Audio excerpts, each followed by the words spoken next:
Hello friends, I am Bhani Ramdal. Welcome in online agriculture e platform. Student, अपने agronomy quiz series चल रही थी जिसमें मैं 2 वीडियो ऑलरेडी अपलोड कर चुका हूं, जिसमें लगभग अपने 50 क्वेश्चन पर डिस्कस कर चुके हैं, यानी 50 क्वेश्चन पर डिस्कस कर चुके हैं। और मैंने आपको बताया था कि हम लगभग इस पर 600 क्वेश्चन पे डिस्कस करने वाले हैं। एग्रोनॉमी यानी सस्य विज्ञान के 600 क्वेश्चन डिस्कस करेंगे। अगर आपने उनको बहुत अच्छे से डिस्कस कर लिया है तो कोई सा भी आपके एग्रीकल्चर कॉम्पिटिटिव एग्जाम है उससे कोई भी क्वेश्चन बाहर जाने की कोई प्रोबेबिलिटी नहीं बचने वाली है। ठीक है, और इनमें से हम 50 क्वेश्चन कर चुके थे। आज के इस सेशन में, अपने थर्ड सेशन के अंदर जो आगे के नेक्स्ट क्वेश्चन है उन पर डिस्कस करेंगे। ठीक है, उससे पहले एक जरूरी इंफॉर्मेशन मैं आपको दे देता हूं। काफी दिनों से इस बुक का इंतजार चल रहा था, बहुत सारे स्टूडेंट का भी इंतजार चल रहा था और मोर देन 500 से ज्यादा ये प्री ऑर्डर पे भी सेल हो चुकी थी। तो ये बुक अब मार्केट में आ चुकी है। नाम है एग्रीकल्चर सक्सेस वास्तुनिष्ठ पर्सन। इसमें एग्रीकल्चर के 6000 से भी ज्यादा क्वेश्चन है। कोई सा भी आपका एग्रीकल्चर कॉम्पिटिटिव एग्जाम है उसके लिए बुक बड़ी ही शानदार बुक है। इसीलिए ये बुक बाजार में आने से पहले ही 500 से ज्यादा प्री ऑर्डर पे सेल आउट हो चुकी थी। इसमें जो अपनी लैंग्वेज रहेगी वो हिंदी लैंग्वेज। जैसा कि आपको पता है कि एग्रीकल्चर में जो ऑब्जेक्टिव बुक है हिंदी मीडियम के अंदर मार्केट में बहुत कम अवेलेबल है। काफी स्टूडेंट की डिमांड थी। जैसा कि मैं कोई भी सेशन आपको करवाता हूं, जो ऑब्जेक्टिव क्वेश्चंस का होता है यानी क्विज का जो सेशन होता है उसमें हर बार स्टूडेंट के कमेंट्स आते हैं कि सर इसका पीडीएफ अवेलेबल करवाओ। तो ये मार्केट में ऑलरेडी बुक्स आ चुकी है। ठीक है, आप अपने नियर अबाउट कोई भी बुक्स की कोई भी स्टोर है तो उससे परचेज कर सकते हैं। अमेजोन पर भी अवेलेबल है। आप नीचे दिए कमेंट बॉक्स में क्लिक करके सीधा आप लिंक पे जा सकते हैं, वहां से परचेज कर सकते हैं और हमारे से परचेज कर सकते हैं। देखिए स्टूडेंट, जो हमारी बुक्स थे उनके प्राइस थोड़े अच्छे रहते हैं, मतलब थोड़े ज्यादा रहते हैं। इस वजह से स्टूडेंट बोल रहे थे कि थोड़ा सा प्राइस ज्यादा है या फिर उनको खरीदने में प्रॉब्लम आ रही है। जब भी हमने इसके प्री ऑर्डर जो बुक किए थे, देखो बहुत सारे जो स्टूडेंट है उन्होंने प्री ऑर्डर के अंदर इसका जो पेमेंट किया था वो लगभग 400 के आसपास किया था। तो उसके बाद मैंने पब्लिशर के साथ थोड़ा सा डिस्कशन किया और इसका प्राइस थोड़ा कम करवाने की कोशिश की थी। तो अब इसका जो प्राइस है मार्केट में वो प्राइस है लगभग 320 रुपए के आसपास, 320। अब जिन स्टूडेंट ने 400 रुपीज पे किए हैं तो उनसे मेरा ये अपील है कि वो हमें मैसेज करें और जो उन्होंने पेमेंट किया था उसका स्क्रीनशॉट भेज दीजिए। हम उनको जो उनका मार्जिन बचेगा तो वो पेमेंट है वो हम उनको रिफंड कर देंगे। जिन भी स्टूडेंट ने 400 रुपए पेमेंट किया था, हाँ उसमें यह है कि जो स्टूडेंट जल्दी चाहता है, स्पीड पोस्ट से जाता है, तो फिर उसके लिए हम 50 रुपीज उसको रिफंड करेंगे और नॉर्मल जो पार्सल से अगर चाह रहा है तो हम उसको 80 रुपीज के आसपास रिफंड कर देंगे। हमने प्राइस लिया था 400 रुपीज प्री ऑर्डर में। बहुत सारे स्टूडेंट ने प्री ऑर्डर के अंदर 400 रुपीज पे किए हैं, तो वो ज्यादा मतलब इस समस्या में न जाएं कि हमारे से प्राइस ज्यादा ले लिया गया था। आप निश्चित रहिए कि आपकी जो पेमेंट है, मार्जिनल जो पेमेंट है वो आपको रिफंड कर दी जाएगी। इसीलिए मैं ये सूचना दे रहा हूं, हमारा जो ऑब्जेक्ट है वो आपको गलत प्राइस में बुक न जाए, इसीलिए मैंने ये चीज मेंशन की है। चाहता तो मैं नहीं मेंशन करता या फिर इसका प्राइस ही हम इंक्रीज कर देते। बाकी सभी स्टूडेंट के साथ जैसा रहेगा वैसा ही आप लोगों के साथ रहने वाला है। तो आप बिल्कुल भी इस समस्या में नहीं जाइए कि हमारा जो पेमेंट है वो हमने ज्यादा कर दिया था। ठीक है, तो ये बड़ी शानदार बुक है। हिंदी मीडियम में जो वास्तुनिष्ठ पर्सन है उनकी सबसे शानदार बुक है। तभी तो प्री ऑर्डर पे भी 500 से ज्यादा बुक है वो हमारी सेल हो चुकी है। ठीक है, तो जिन स्टूडेंट ने जो ज्यादा पे किया है वो हमें जो उन्होंने पे किया था उसके स्क्रीनशॉट के साथ फिर से मैसेज डाल दें, हम उनको रिफंड कर देंगे। उसमें 1, 2 या 3 दिन लग सकते हैं, थोड़ा सा टाइम की प्रॉब्लम है। बाकी आपकी पेमेंट आपके पास आ जाएगी। रिफंड के लिए कॉल न करिए, ठीक है, आप सिर्फ व्हाट्सएप मैसेज करिए। जिस नंबर से पहले उन्होंने स्क्रीनशॉट डाला था पेमेंट का वो ही वापस उसी नंबर से ही वापस क्या है अपना स्क्रीनशॉट डाल दे भी हमने इतना पेमेंट किया था इसके लिए, तो उसके लिए रिफंड हो जाएगा। आप पूरी तरह से निश्चित रहें। अब ये जो बुक है मार्केट में अवेलेबल है, हमारे पास भी अवेलेबल है और आपके नियर अबाउट बुक शॉप्स है उनमें भी ये अवेलेबल रहने वाला है। तो आप इसको आज ही ऑर्डर कर सकते हैं। ये बड़ी शानदार बुक है और बड़े दिन से इसका इंतजार हो रहा था ना, बड़ी प्यारी बुक है, तो आप इसके लिए ऑर्डर कर सकते हैं। नेक्स्ट अपने बात करें, देखो हमने राजस्थान का जो एग्रीकल्चर सुपरवाइजर का जो एग्जाम होने वाला है यानी जो भर्ती आई हुई है उसके लिए एक मेगा टेस्ट सीरीज लॉन्च की है। इस मेगा टेस्ट सीरीज को आप देख सकते हैं www.onlineagriculture.com पे। ठीक है, ये तो हमारी वेबसाइट है और ऑनलाइन एग्रीकल्चर के नाम से हमारा एप्लीकेशन भी है जिसको आप गूगल प्ले स्टोर से डाउनलोड कर सकते हैं। इसके अंदर जो टेस्ट है वो बिल्कुल जो आपके एग्जाम पैटर्न है उस पर आधारित है। हर संडे को इसमें टेस्ट होगा, जब तक एग्जाम नहीं होगा तब तक आपका टेस्ट कंटिन्यू होगा। जब तक आपका एग्जाम नहीं होगा तब तक हर संडे को टेस्ट होगा। ये जो टेस्ट है ये आपको सैटरडे नाइट में लॉन्च कर दिया जाएगा। आप संडे के दिन इसको टेस्ट को ज्वाइन कर सकते हैं। जब आप इस टेस्ट को ओपन करेंगे तो वहां 15 क्वेश्चन यानी 15 क्वेश्चन आपको हिंदी के मिलेंगे, 25 क्वेश्चन आपको जीके के मिलेंगे और 60 क्वेश्चन एग्रीकल्चर के मिलेंगे जो कि एग्जाम पैटर्न है। ठीक है, जैसे ही आप पूरे का पूरा टेस्ट अटेम्प्ट कर लेंगे, एक प्रैक्टिस सेट की तरह है। जैसे क्वेश्चन ओपन हुआ, 4 ऑप्शन है, क्लिक किया, सेव नेक्स्ट, इस तरह से जैसे आप प्रैक्टिस सेट देते हैं और कोई भी ऑनलाइन प्रैक्टिस सेट करते हैं। जैसे ही आपका टेस्ट पूरा कंप्लीट हो जाता है, आप 100 क्वेश्चन पूरे अटेम्प्ट कर लेते हैं, उसके बाद आप अपना टेस्ट सबमिट करेंगे और सबमिट करते ही जैसे ही 100 क्वेश्चन आपने अटेम्प्ट किए, 100 में से 90 80 जितने भी किए, अटेम्प्ट करने के बाद जैसे ही आप सबमिट करेंगे तो सबमिट करते ही आपका स्कोर वहां पे आ जाएगा। 100 क्वेश्चन, इसमें से आपने इतने अटेम्प्ट किए हैं, इतने सही है, इतने गलत है और ये आपके मार्क्स है। और उसके नीचे पूरे के पूरे 100 क्वेश्चन की आंसर शीट भी आपको मिल जाएगी, जिससे कोई आपका क्वेश्चन गलत होगा तो उसका भी पता लग जाएगा और जो राइट आंसर है उसका भी आपको पता लग जाएगा। ये राजस्थान में जो एग्रीकल्चर सुपरवाइजर यानी कृषि प्रवेशक की जो भर्ती परीक्षा आई हुई है उसके लिए सबसे शानदार टेस्ट सीरीज रहने वाली है। अगर आप इसका टेस्ट ज्वाइन करेंगे तो आपको पहले ही टेस्ट में पता लग जाएगा कि इस टेस्ट सीरीज में कितना दम है। ठीक है, बाकी हम यहां पर लगातार ऑब्जेक्टिव क्वेश्चन है वो अपलोड कर रहे हैं, तो हमारी जो क्वेश्चन क्वालिटीज है वो आपको ऑलरेडी पता लग चुकी होगी। तो आप अगर एग्रीकल्चर सुपरवाइजर के स्टूडेंट है तो बिना देर किए हुए ये टेस्ट सीरीज परचेज कर सकते हैं। इस टेस्ट को परचेज करने के लिए या इस टेस्ट सीरीज को परचेज करने के लिए आपको देखो क्या करना होगा। आपको जो ये नीचे दिए गए नंबर है इन पर आपको फोन पे या गूगल पे करना है।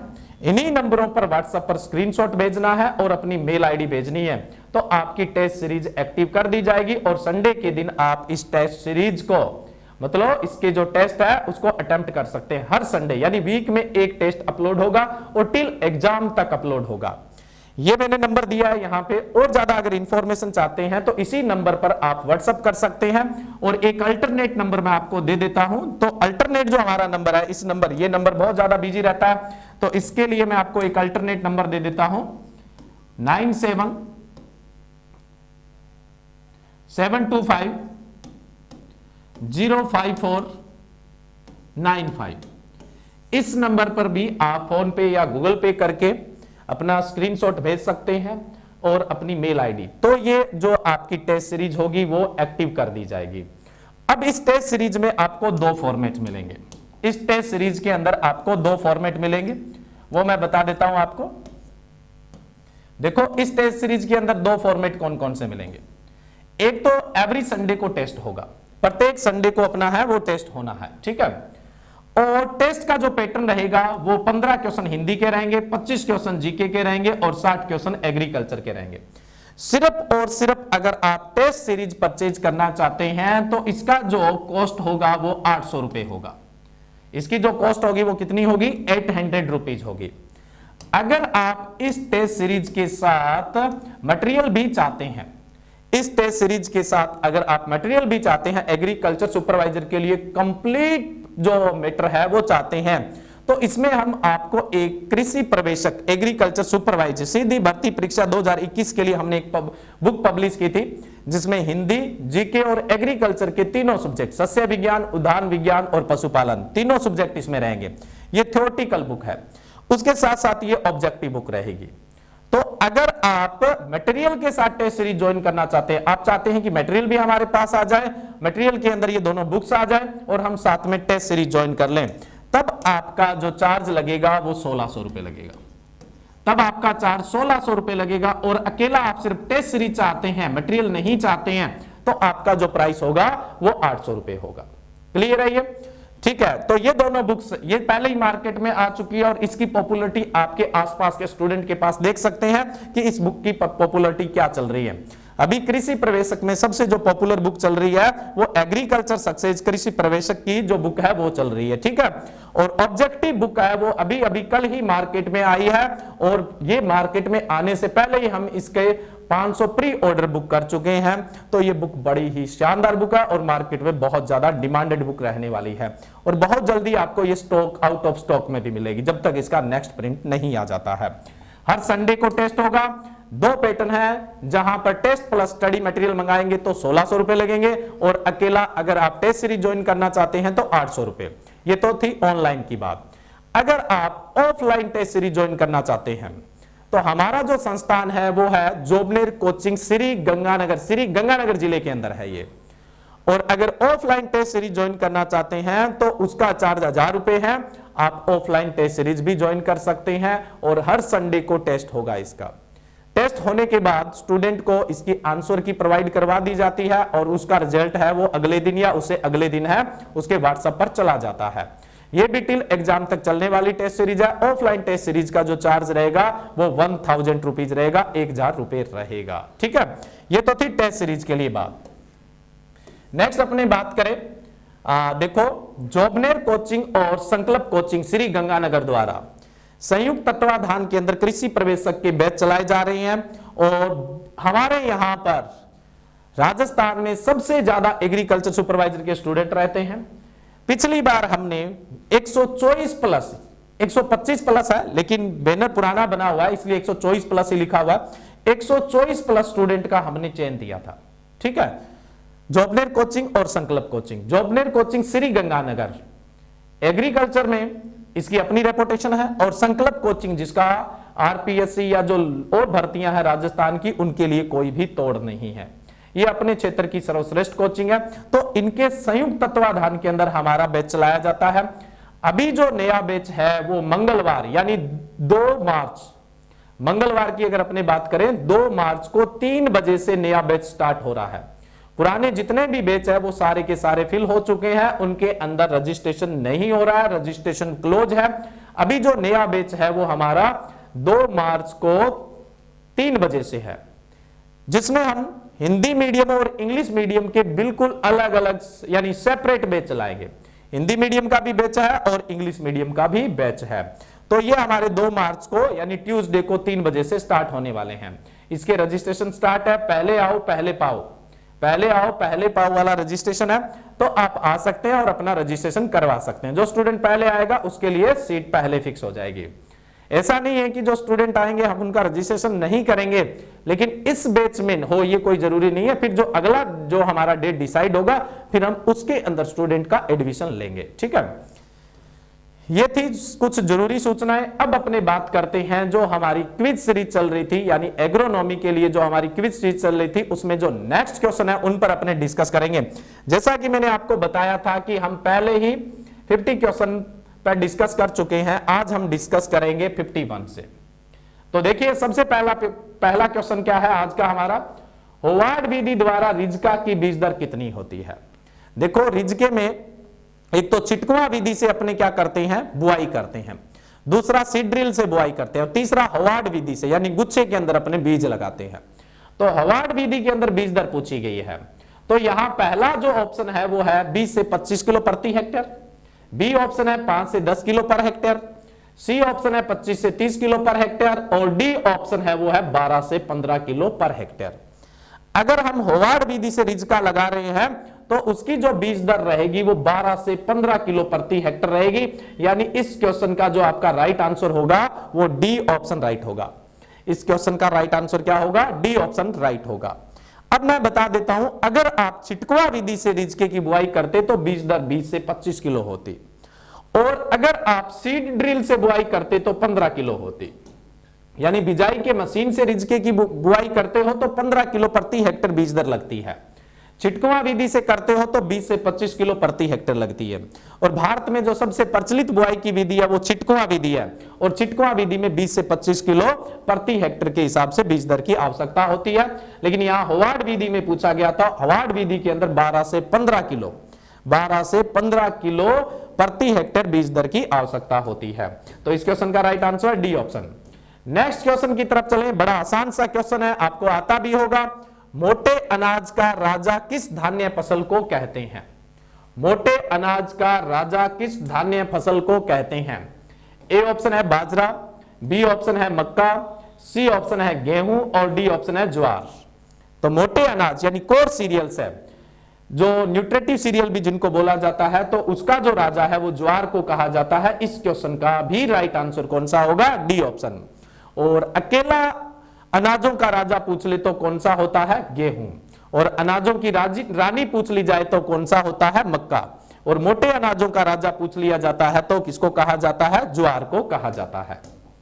नेक्स्ट अगले क्वेश्चन की तरफ अपने बढ़े। अगला क्वेश्चन है, बरसीम का उत्पत्ति स्थल कौन सा है? जो बरसीम है उसका ओरिजिन पैलेस कौन सा है? ठीक है, क्लोवर का ओरिजिन पैलेस पूछा गया है। ए ऑप्शन है एशिया माइनर, बी ऑप्शन है म्यांमार, सी ऑप्शन है चीन और डी ऑप्शन है भारत। तो बरसीम का यहां पर उद्गम स्थल पूछा गया है, तो बरसीम का जो उद्गम स्थल है वो है अपना एशिया माइनर, यानी राइट आंसर क्या होगा इस क्वेश्चन का? ए ऑप्शन आपका राइट होगा। नेक्स्ट बढ़े अगले क्वेश्चन की तरफ। अगला क्वेश्चन है, रिजका के बीजों को लिखना था, रिजका के बीजों को उपचारित किया जाता है। तो रिजका जो है, रिजका और बरसीम है वो लेग्यूम फसल है, और आपको ही पता है इनके बीजों को फंजीसाइड से उपचारित करने के बाद राइजोबियम कल्चर से भी उपचारित किया जाता है। कवकनाशी से उपचारित करने के बाद राइजोबियम कल्चर से उपचारित किया जाता है। तो राइजोबियम कल्चर, जो राइजोबियम है उसकी कौन सी जाति काम में लेते हैं अपने? ए ऑप्शन है राइजोबियम ट्राइफोलाई, बी ऑप्शन है राइजोबियम फेजोलाई, सी ऑप्शन है राइजोबियम मेलिलोटाई और डी ऑप्शन है राइजोबियम जेपोनिकम। तो रिजका के बीजों को कौन से राइजोबियम कल्चर से उपचारित किया जाता है? तो रिजका के बीजों को राइजोबियम मेलिलोटाई, जो राइजोबियम जीवाणु है उससे उपचारित करेंगे। तो इसका जो राइट आंसर होगा वो कौन सा ऑप्शन राइट होगा? आपका सी ऑप्शन राइट होगा, 54 का सी ऑप्शन। थोड़ा सा मैं आपको इस चीज को एक्सप्लेन कर देता हूं। देखिए यहां पे मैंने थोड़ा सा ब्लैक कलर के अंदर ही ये दे दिया था, नहीं दिख रहा होगा प्रॉपर तो कोई बात नहीं, मैं आपको बता देता हूं। मटर, मसूर, वत्स और लेथेरस यानी मीठी मटर, ये जो लेग्यूम फसलें हैं, इनकी जड़ों के अंदर, इनकी जड़ों की गांठों के अंदर जो राइजोबियम जीवाणु पाया जाता है वो राइजोबियम लेग्यूमिनेसिरम पाया जाता है। कौन सा पाया जाता है? राइजोबियम लेग्यूमिनेसिरम पाया जाता है। तो अगर मटर, मसूर, वत्स या लेथेरस के बीजों को उपचारित करते तो आप क्या यूज करते? राइजोबियम लेग्यूमिनेसिरम यूज करते। वहीं पे मैं बात करूं सोयाबीन, चवला, मूंगफली, सनई, मूंग, दोबारा बोल रहा हूं, सोयाबीन, चवला, मूंगफली, सनई और मूंग, अगर इनकी जड़ों की गांठों में अपनी बात करें तो राइजोबियम जेपोनिकम पाया जाता है। कौन सा पाया जाता है? Rhizobium japonicum. तो अगर हम सोयाबीन, चवला, मूंगफली, सनई या मूंग के बीजों को उपचारित करेंगे तो राइजोबियम जेपोनिकम जाति के जो जीवाणु है उनके कल्चर से उपचारित करेंगे। नेक्स्ट मैं बात करूं लुपिन और ओरेंथोफस जो है, लुपिन, लुपिनिस और लुपिनस और ओरेंथोफस जो है, इनकी जड़ों की गांठों में राइजोबियम लुपिनी ओरेंथोफस जीवाणु पाया जाता है। तो अगर इनके बीजों को उपचारित किया जाए तो राइजोबियम लुपिनी ओरेंथोफस जीवाणु से उपचारित किया जाता है, यानी राइजोबियम कल्चर से। नेक्स्ट मैं बात बताऊं आपको कि जो मिलीलोटस या मिठी क्लोवर है, रिजका यानी अल्फा अल्फा या मेथी है, मिठी क्लोवर, रिजका और मेथी है, इनकी जड़ों की गांठों में राइजोबियम मेलिलोटाई जीवाणु पाया जाता है। तो इनके बीजों को अपने राइजोबियम मेलिलोटाई जाति जीवाणु वाला जो कल्चर होता है उससे उपचारित करेंगे। और रिजके का ही अपने क्वेश्चन पूछा गया था। नेक्स्ट है जितनी भी सेम फलियां हैं उनकी जड़ों की गांठों के अंदर राइजोबियम फेसोली जीवाणु पाया जाता है। तो सेम फली के बीजों को जब उपचारित करेंगे तो राइजोबियम फेसोली जो जीवाणु है उसके कल्चर से उपचारित किया जाता है। वहीं पर अगर हम बरसीम की बात करें तो बरसीम की जड़ों की गांठों में राइजोबियम ट्राइफोलाई पाया जाता है, राइजोबियम ट्राइफोलाई पाया जाता है। तो बरसीम के अगर बीजों को उपचारित करेंगे तो राइजोबियम ट्राइफोलाई जो राइजोबियम जीवाणु का कल्चर आता है उससे इनको उपचारित किया जाएगा। तो जितने भी लेग्यूम फसल थे उनके बारे में मैंने बता दिया ताकि और भी ऐसा कोई क्वेश्चन आ जाए तो आप कंफ्यूज न हो। नेक्स्ट अपने बात करें ग्वार में प्रोटीन की मात्रा क्या होती है। ग्वार के अंदर प्रोटीन पूछा गया, प्रोटीन की मात्रा कितनी होती है? ए ऑप्शन है 22%, बी ऑप्शन है 27%, सी ऑप्शन है 32% और डी ऑप्शन है 45%। देखो जो ग्वार होता है उसके अंदर अच्छा खासा प्रोटीन देखने को मिलता है, ग्वार है उसमें अच्छा खासा प्रोटीन आपको देखने को मिलता है। तो ग्वार के अंदर जो प्रोटीन है वो 45% होता है, यानी डी ऑप्शन इसका राइट होता है। 55 नंबर क्वेश्चन का राइट आंसर क्या होगा? डी ऑप्शन राइट होगा। नेक्स्ट आगे चले, अगला क्वेश्चन है सिगरेट बनाने के लिए उपयुक्त किस्म है। यहां पर देखो तंबाकू की किस्में दी हुई है, तंबाकू की किस्में दी हुई है। इसमें देखिए पूछा गया है सिगरेट बनाने के लिए उपयुक्त किस्म कौन सी है? ए ऑप्शन है अम्ब्रेला, बी ऑप्शन है सुरती, सी ऑप्शन है मोतीहारी और डी ऑप्शन है भुआनी स्पेशल। तो सिगरेट बनाने के लिए जो उपयुक्त तंबाकू की किस्म होती है, इनमें से जो दी हुई है उनमें से कौन सी होती है? अम्ब्रेला। यहां जो किस्में दी हुई है उनमें से उपयुक्त किस्म कौन सी है? अम्ब्रेला। उसके अलावा कुछ और भी वेराइटियां होती है, जैसे टेरिसम होती है, मैंने यहां नीचे दे रखा था वैसे, लेकिन ब्लैक कलर में दे दिया इसलिए आपको क्लियर दिखाई नहीं देता होगा, लेकिन फिर भी बता दूं कि सिगरेट बनाने के लिए तंबाकू की उपयुक्त किस्में कौन सी होती है। एक तो होती है HS9, एक तो कौन सी होती है? HS9। जो मेन है वो बता देता हूं आपको। उसके अलावा हरिसोना स्पेशल है, उसके अलावा व्हाइट है, उसके अलावा बुरले है, अम्ब्रेला है, टेरिसम है, गोदावरी है, CTRI स्पेशल है, उसके अलावा हेमा, स्वर्णा, भव्या और सी अंबारा। ये सिगरेट बनाने के लिए उपयुक्त किस्में हैं। उसके अलावा अगर मैं बात करूं बीड़ी बनाने के लिए उपयुक्त किस्में P19 है, K20 है, K49 है, G6 है, H20 है, GT7 है, GTH1 है, PL5 है, GT5 है, सुरती है और मिर्जी है। यहां सुरती ऑप्शन भी है, तो सुरती है वो बीड़ी बनाने के लिए उपयुक्त है। नेक्स्ट मैं बात करूं जो चेरुट बनाने के लिए उपयुक्त होती है वो S23 होती है। उसके अलावा भुआनी स्पेशल, तो भुआनी स्पेशल है वो चेरुट तंबाकू के लिए बहुत उपयुक्त है। उसके अलावा लंका स्पेशल है, कर्सना है, S5 है और DR1 है। उसके अलावा हुक्के के लिए जो उपयुक्त है, हुक्के के लिए जो उपयुक्त किस्म है वो कौन सी है? मोतीहारी। मोतीहारी के अलावा कलकतिया भी है और NP18 भी है, कलकतिया भी है और NP18 भी है। उसके अलावा खाने योग्य तंबाकू की बात करें तो मीनाक्षी है, भाग्य लक्ष्मी है, पुस्सा तंबाकू छेंतर है, उसके अलावा MP28 है, H142 है, NP28 है, NP70 है और NP63 है। तो ये तंबाकू की अलग अलग किस्में हैं जो अलग अलग उद्देश्य से काम में ली जाती है। तो मैंने बताया कि जो मोतीहारी किस्म है, देखो इसमें जो दी गई है मोतीहारी है वो हुक्का तंबाकू के लिए ठीक है। उसके अलावा भुआनी स्पेशल है ये चेरुट तंबाकू के लिए, और बीड़ी बनाने के लिए वो सुरती, और जो सिगरेट बनाने के लिए उपयुक्त किस्म है वो कौन सी? अम्ब्रेला। क्वेश्चन तो सिगरेट का ही पूछा गया था, तो राइट ऑप्शन क्या होगा? A option. नेक्स्ट है 57 नंबर क्वेश्चन। 57 नंबर क्वेश्चन क्या कहता है? जो में पौधरोपण दूरी रखी जाती है, जो में पौधरोपण दूरी क्या रखेंगे? ए ऑप्शन है 45 × 30 सेंटीमीटर, बहुत ज्यादा हो जाएगी। B option 22.5 × 15 centimetre, C option है 45 × 15 सेंटीमीटर और डी ऑप्शन है वो 22.5 × 10 सेंटीमीटर। तो जो के अंदर जो पौधरोपण दूरी रखी जाती है वो कतार से कतार यानी लाइन से लाइन की दूरी 22.5 और पौधे से पौधे की दूरी कितनी रखी जाती है? 10 सेंटीमीटर रखी जाती है। क्लियर है आपको यहां तक? नेक्स्ट है बरसीम की हरे चारे के लिए उपज कितनी होती है?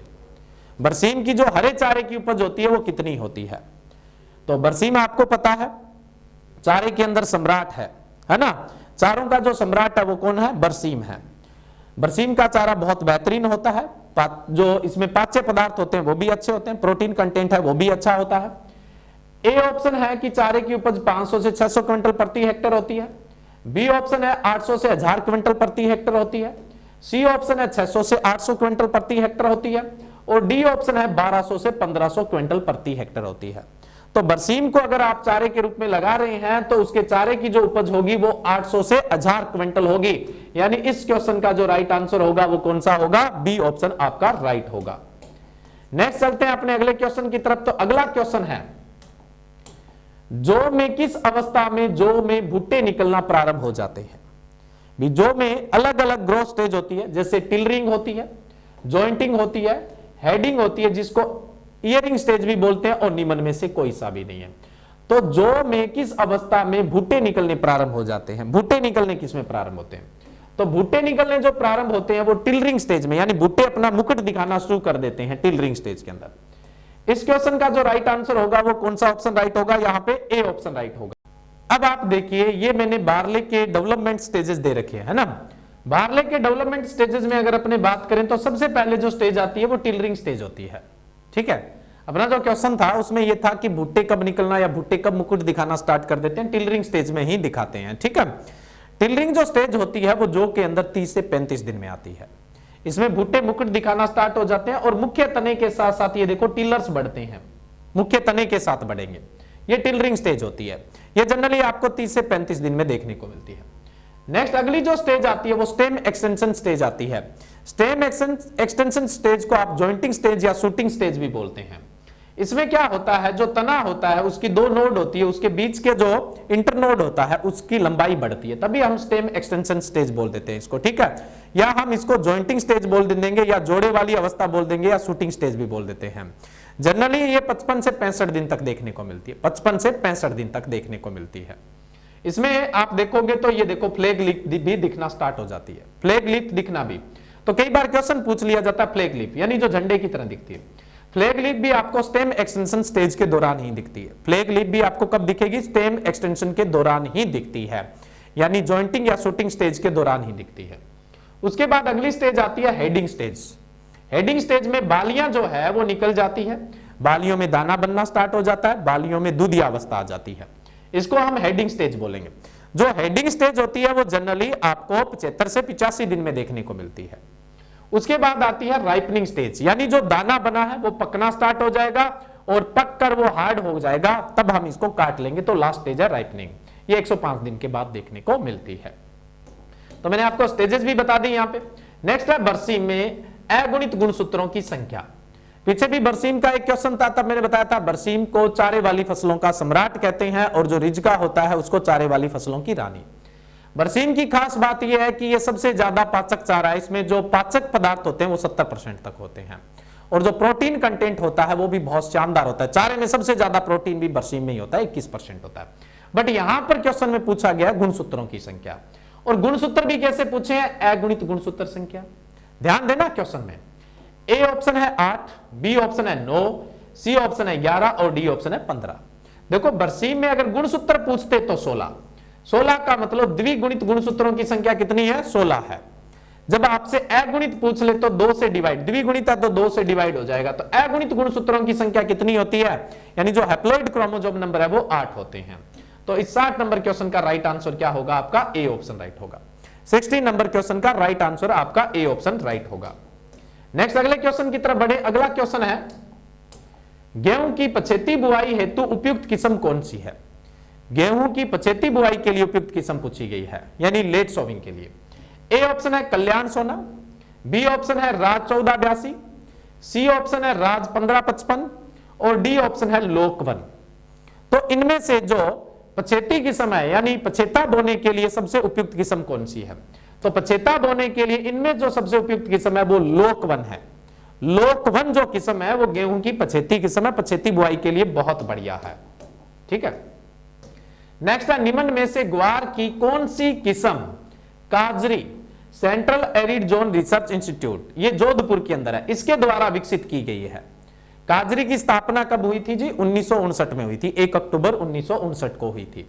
तो काजरी जो है वो शुष्क क्षेत्रों में काम करने वाला सबसे अपेक्स लीडिंग और सबसे बड़ा इंस्टीट्यूट है, ठीक है, पूरे भारत के अंदर। तो उसके द्वारा विकसित किस्म कौन सी है, यहां ऑप्शन है आपके पास ए अगेता ग्वार 111, बी ऑप्शन है दुर्गापुरा सफेद, सी ऑप्शन है मरु ग्वार और डी ऑप्शन है दुर्गा जैम। जिसमें दुर्गा लग गया वो agriculture research station Durgapura Rajasthan से विकसित की जाती है। तो ये दोनों तो कहां से विकसित की गई है, दुर्गापुरा जो कृषि अनुसंधान संस्थान है वहां से। तो ये दोनों तो है ही नहीं, अब इनमें से बात है। तो काजरी के द्वारा जो विकसित की गई ग्वार की किस्म है वो कौन सी है, मुरु ग्वार है, यानी सी ऑप्शन आपका यहां पर राइट होगा।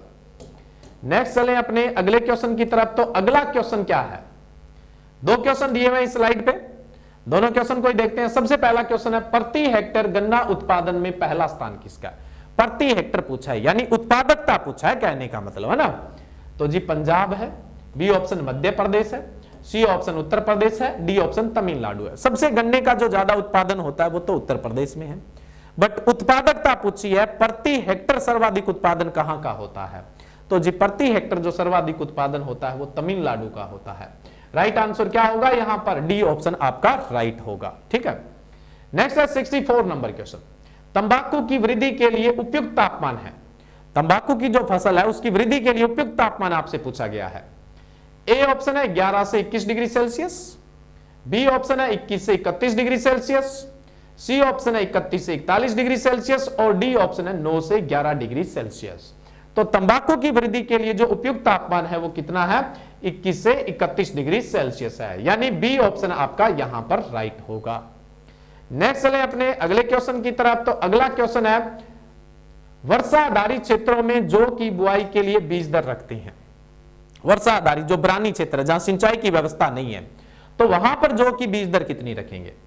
ए ऑप्शन है 60 से 80 किलो प्रति हेक्टेयर, बी ऑप्शन है 80 से 100 किलो प्रति हेक्टेयर, सी ऑप्शन है 125 किलो प्रति हेक्टेयर और डी ऑप्शन है 150 किलो प्रति हेक्टेयर। ठीक है, ये क्वेश्चन आपसे पूछा गया। तो देखो जो बरानी क्षेत्र है यानी वर्षा आधारित है, यानी जो शुष्क क्षेत्र है, तो वो अपने आप में एक समस्याग्रस्त क्षेत्र ही है ना, क्योंकि सिंचाई की व्यवस्था नहीं है।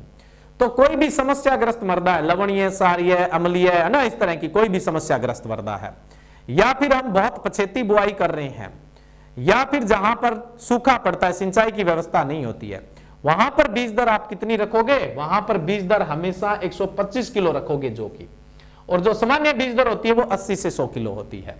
तो इसमें वर्षा आधारित ही पूछा गया, तो राइट आंसर क्या होगा? सी ऑप्शन आपका राइट होगा। और जो नॉर्मल बीज दर होती है वो 80 से 100 किलो होती है। तो ये 65 नंबर क्वेश्चन। नेक्स्ट अपने चलते हैं 66 नंबर क्वेश्चन की तरफ। 66 नंबर क्वेश्चन क्या है? बाजरा है। बाजरा दीप्तकालिता के आधार पर क्या है जी? शॉर्ट डे प्लांट है, लॉन्ग डे प्लांट है, डे न्यूट्रल प्लांट है और मिड डे प्लांट है। तो बाजरा है वो कैसा है? देखो अधिकांश जो खरीफ की फसलें होती है अधिकांश वो शॉर्ट डे प्लांट होती है, और बाजरा भी खरीफ का है, ये भी कैसा है? शॉर्ट डे प्लांट, सारी नहीं अधिकांश। तो इसका जो राइट आंसर कौन सा होगा? ए ऑप्शन आपका राइट होगा। नेक्स्ट चलें अगले क्वेश्चन की तरफ। अगला क्वेश्चन है बाजरा है। बाजरा पूछा गया आपसे C4 है, C3 है या केम प्लांट है या निम्न में से कोई सा भी नहीं है। तो पहले तो मैं आंसर बता देता हूं, बाजरा है वो C4 प्लांट है। C4 प्लांट है वो सबसे डेवलप प्लांट माने जाते हैं, यानी सबसे ज्यादा उत्पादक प्लांट माने जाते हैं, सबसे ज्यादा डेवलप होते हैं, इनमें क्रेंज एनाटॉमी देखने को मिलती है C4 के अंदर।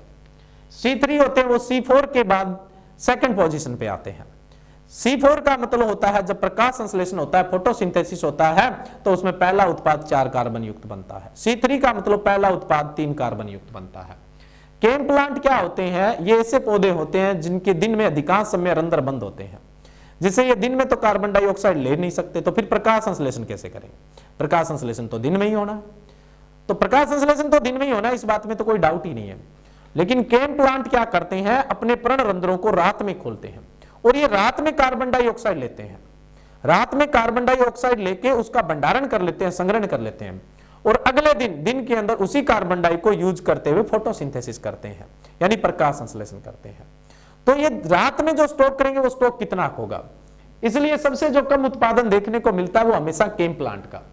तो जो एडवांस है वो C4 है, उसके बाद कौन सा है? C3 है, और उसके बाद कौन सा होता है? केम प्लांट। उत्पादन के मामले में ये श्रृंखला देखने को मिलती है, ये घटता क्रम सबसे ज्यादा C4 का, फिर C3 का, और फिर किसका होता है? केम प्लांट का होता है। तो C4 होते हैं वो सबसे डेवलप माने जाते हैं, और केम जो होते हैं इनका उत्पादन बहुत कम होता है, यानी इनका खुद का ही घर बड़े मुश्किल से चलता है। अगर ये दिन में पर्णरंध्रों को खोल लें तो वाष्पोत्सर्जन अधिक होने की वजह से ये झुलस जाएंगे, खत्म हो जाएंगे, क्योंकि पानी की कमी इनके पास हो जाएगी। तो ये सूखे में लगने वाले प्लांट होते हैं ना, इसलिए ये वाष्पोत्सर्जन क्या करते हैं? दिन में नहीं करेंगे, अधिकांश समय पर्णरंध्र बंद रखेंगे। तो रात में खुलेंगे तो पर्णरंध्रों से ही कार्बन डाइऑक्साइड लेना है, तो ये रात में स्टॉक कर लेंगे और उसी से सुबह प्रकाश संश्लेषण करने वाले हैं, इसी वजह से इनका उत्पादन सबसे कम होता है। नेक्स्ट अपने चलते हैं 68 नंबर क्वेश्चन में। 68 नंबर क्वेश्चन क्या है? निम्न में से ग्वार की कौन सी किस्म देरी से बोने के लिए उपयुक्त है? ग्वार की कौन सी किस्म है वो देरी से बोने के लिए उपयुक्त है? ए ऑप्शन है अगेता ग्वार 111, तो ये तो हो ही नहीं सकता, नाम ही अगेता ग्वार है। अगर ये कोई आंसर दे रहा है तो इसका मतलब मूर्खता कर रहा है। बी ऑप्शन है दुर्गापुरा सफेद, सी ऑप्शन है मृग ग्वार और डी ऑप्शन है दुर्गा जय। तो इनमें से ग्वार की ऐसी कौन सी किस्म है जो देरी से बोने के लिए यानी पछेता बोने के लिए बहुत बढ़िया है? तो दुर्गापुरा सफेद। दुर्गापुरा जो सफेद है वो ग्वार की एक पछेती किस्म है। नेक्स्ट चलते हैं अपने अगले क्वेश्चन की तरफ। गेहूं है, गेहूं कौन सा प्लांट है अभी? शॉर्ट डे प्लांट है, लॉन्ग डे प्लांट है, डे न्यूट्रल प्लांट है या फिर मिड डे प्लांट है? गेहूं रबी का है, रबी में लगने वाली अधिकांश फसलें लॉन्ग डे प्लांट होती है और गेहूं भी कौन सा है? लॉन्ग डे प्लांट है। राइट आंसर क्या होगा? बी ऑप्शन आपका राइट होगा। नेक्स्ट चलें अपने अगले क्वेश्चन की तरफ। 70 नंबर क्वेश्चन, 70 नंबर क्वेश्चन। गेहूं है, C3, C4, केम प्लांट या निम्न में से कोई सा नहीं? तो देखो जी, गेहूं है वो कौन सा है? C3 प्लांट है। राइट आंसर क्या होगा? 70 का ए ऑप्शन राइट होगा। 70 का जो राइट आंसर है वो ए ऑप्शन राइट होगा। नेक्स्ट क्वेश्चन है अपना 71 नंबर क्वेश्चन। 71 नंबर क्वेश्चन क्या है? बरसीम के पुष्प क्रम का प्रकार होता है। ए ऑप्शन है रेसिम, बी ऑप्शन है रेसिमोस, सी ऑप्शन है पेनिकल और डी ऑप्शन है सोलेट्री। तो जो बरसीम का पुष्प क्रम का प्रकार होता है वो रेसिमोस होता है। कौन सा होता है? रेसिमोस। तो इसका राइट आंसर क्या होगा? बी ऑप्शन राइट होगा। क्वेश्चन और भी बहुत सारे हैं एग्रोनॉमी में, लेकिन जो अगले क्वेश्चन है वो अगले सेशन में अपने डिस्कस करेंगे और उम्मीद है ये सारे क्वेश्चन आपको बहुत अच्छे से समझ में आए होंगे और मिलते हैं नेक्स्ट सेशन में। Thank you.